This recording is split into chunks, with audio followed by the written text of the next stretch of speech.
Hello, everyone. This is All Star Hoop Talk with Shane and Ethan, because every team needs an all-star. All right, so let's start off by talking about the Celtics versus Pacers series. Why should we talk about them? Because they are going to the finals. Who's they? The Which Celtics. One? Okay. So have we talked about them since our last podcast? I mean, it seems like it's been a while. We had a Memorial Day weekend in there. So kind of catch us up to speed. What happened in that series? The Celtics swept the Pacers. So in 3 straight games, or 4, sorry. I can't even do the math. In 4 straight games. Yeah. Okay. So what does that mean? That means that they're moving on to the finals. And they don't know who they're going to face yet, do they? No, but it's probably going to be Dallas. And why is that? Because they lead 3-1. So we almost had the Eastern Conference and the Western Conferences do a 4-game sweep and maybe advance to the finals, is what you're telling me. Yeah. So do you think Dallas will get that elusive 4th win tonight to get past the Timberwolves? No. No? No. You think the Timberwolves are going to hold on and fight another day and get another win? Yeah. Okay. So then they'll go to a game 6 on Saturday? Yeah. And where will that game be at? That'll be in Dallas. So where's tonight's game at? Minnesota. And is that why you think Minnesota will win then? Yeah. So you think that the home field advantage, home court in this case, since it's not baseball or football, the home court advantage is going to prevail for Minnesota and they're going to overcome Dallas in this situation? Yeah. Okay. And who's going to be the key player to watch tonight for the Timberwolves to pull off another win? Anthony Edwards. How was he in the last game? He was really good. And why do you think he's going to do good again tonight?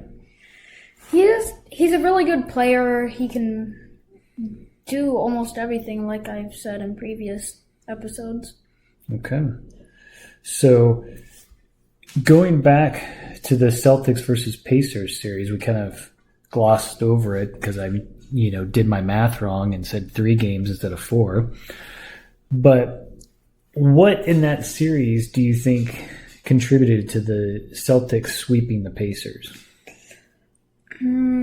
The duo of Jason Tatum and Jaylen Brown.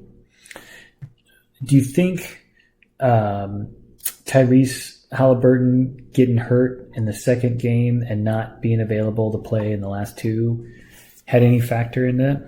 Yeah, the Pacers were really close to winning the last 2 games, and I think they could have. They could have even won one at Boston because they were about to until Jaylen Brown hit a 3-pointer to send it into overtime. That was game 1, wasn't it? Yeah, so they could have won one. But they didn't. Yeah, that was a fun series. I'm surprised that they didn't even win a game, but having Tyrese out, that kind of handicapped them and made it hard. So far, your predictions are correct. You predicted the Celtics to go to the finals, but how many games did you predict that they would take us there? 5 to 6. So they did it even better than that. Yeah, and I said that they would win the second round series in 6 games, and they did that 1 game better. Okay, so the Celtics are just kind of doing you well prediction-wise, and they're beating your predictions by a game or so. Yeah. So on the West, who did you predict?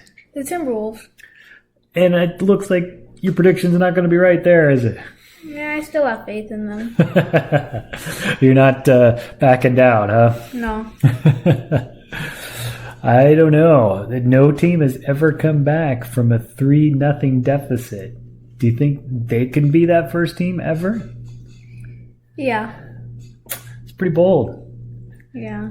People right now are probably thinking you're crazy But then if you actually predict it and it comes true, then they're going to think you're brilliant. Yeah. What gives you such confidence? They can play really well. They swept the Suns. They beat the Nuggets in how many games? I don't 6 remember. or 7. I think it was 5 or 6, but it could have been 7. You're right. Let's see if we can find it here. Oh, they did the Suns in 4, and then the Nuggets in 7. Yeah, and then they were down 3-2, which I think it's much harder to beat the Nuggets than the Mavericks. But the Mavericks are a really hard team to beat. I still think the Nuggets might be just a little bit harder, and so I think the Timberwolves will win this game. They'll win Game 6 by just a little bit, and then in Game 7, they'll win at Minnesota. And that's the thing. The Western Conference Western Conference Finals, with the Timberwolves being number 3 and the Mavericks being number 5, that one seemed like it was going to be a closer battle than the Celtics being a number 1 seed versus the Pacers being a number 6 seed, right? Yeah. But initially, that Game 1 of the Eastern Conference seemed like the Pacers were going to pull it off, but then they kind of got robbed at the end there of Game 1 and couldn't seal the deal. So I think that kind of, kept going with their momentum and everything like that.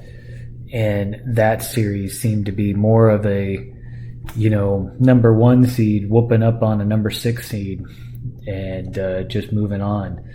The other side, the West, you had the 3 versus the 5, but up until Game 4, it just seemed like the Mavs kicked it in high gear starting in like the 4th quarter, and they'd come from behind and they'd win, didn't it? Yeah. So, do you think the Timberwolves can maintain a lead and hang on to it and prevail tonight? Yeah, I think they're definitely going to win tonight. I'm not sure about Game 6, but if they can, I think they'll win the series. Yeah, because Game 6 is going to be back in Dallas. Yeah. That'll be a test, because they've only won 1 game at home now. No, it was in Dallas. Oh, that's right. Game 4 was in Dallas. I forgot. That is correct. So they have a chance now back at home to be able to say, hey, look at us. We're not just rolling over, right? Yeah.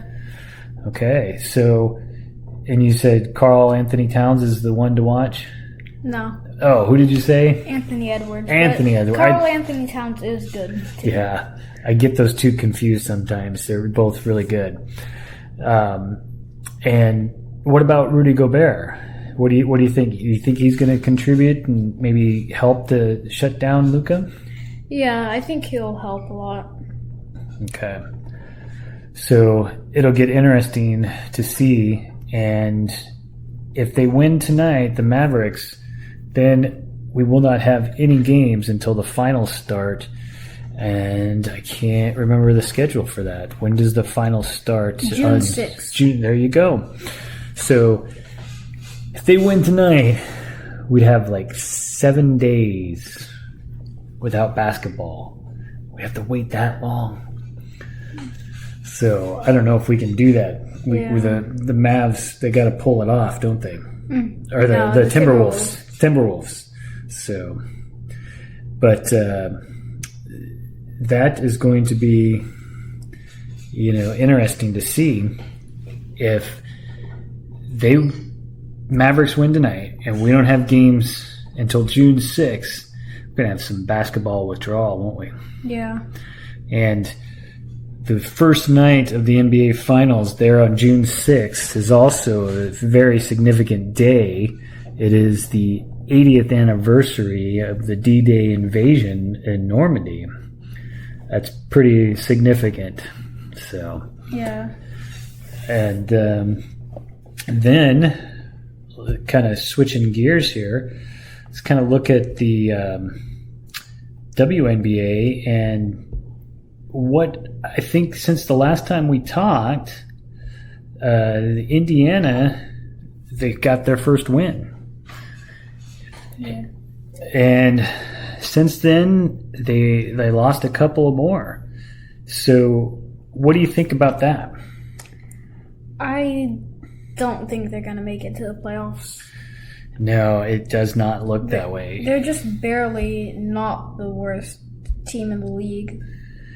That's correct. But you would think after they got that first win, they would have started to get some momentum. They would have started to feel like things are working out. What do you think they need to do? Well, the one time that they did win, they only won by a little bit. But that's how all their losses have been too. Yeah.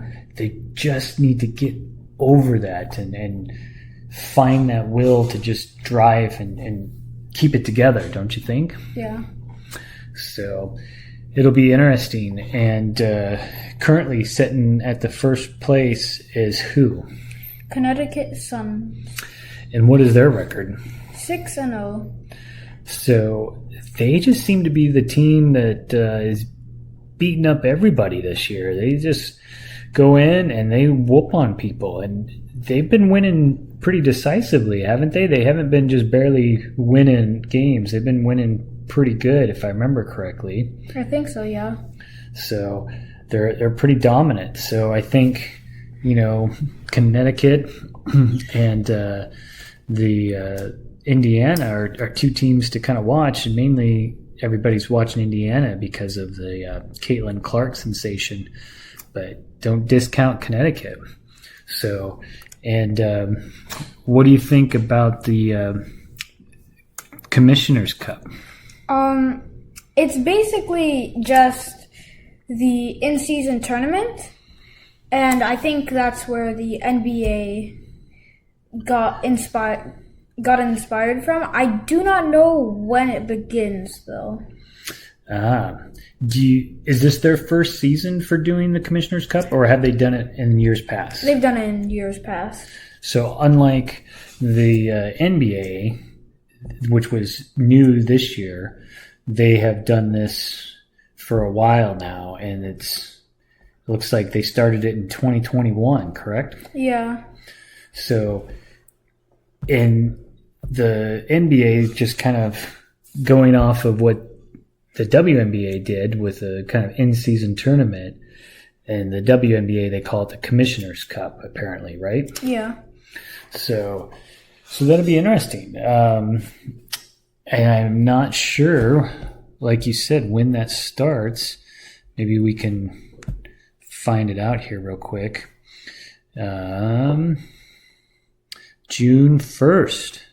So this Saturday, just in 2 days, is when the first matchup is going to happen. And that's going to be against the Chicago Sky and the Indiana Fever. I think the Sky might win.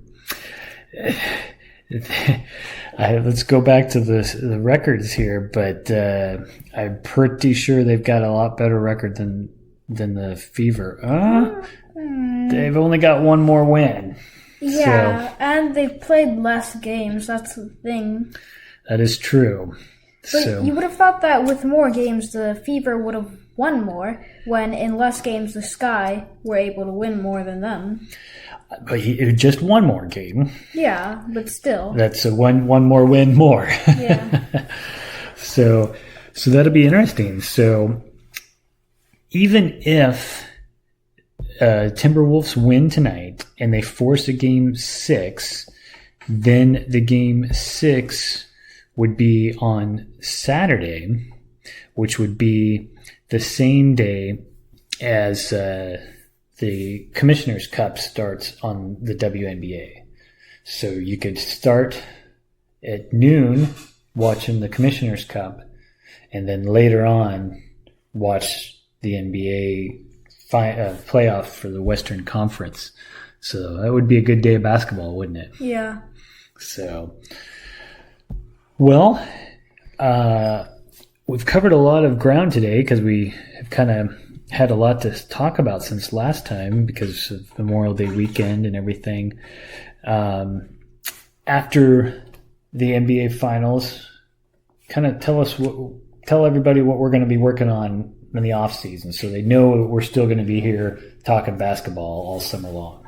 We'll be talking about free agents and trades, and we'll be diving in and looking at each team and just talking about them and seeing what their chances are for making it to the playoffs and even maybe winning the finals. And by then, we might know more about some of the coaches that are getting chopped, no longer have jobs. Maybe they're let go with one team and going to another, and just kind of how that will shape up the dynamics of next season and everything, correct? Yeah. So there's a lot of free agencies that we'll have to talk about as well. And during that time, the Commissioner's Cup will still be going on and should finish up maybe by the time that the NBA Finals is done. And then the WNBA season will still be going on, and then we'll have the WNBA playoffs to talk about as well. So we got a busy summer. Keep everybody coming back and for more basketball all year round, right? Yep. Because that's what we're here for, aren't we? Yep. Nothing but basketball all the time. Yeah. All right. So I think that's all we got today then, right? Yep. So this is all we have today with All-Star Hoop Talk. So like, follow, and download us wherever you get your podcasts.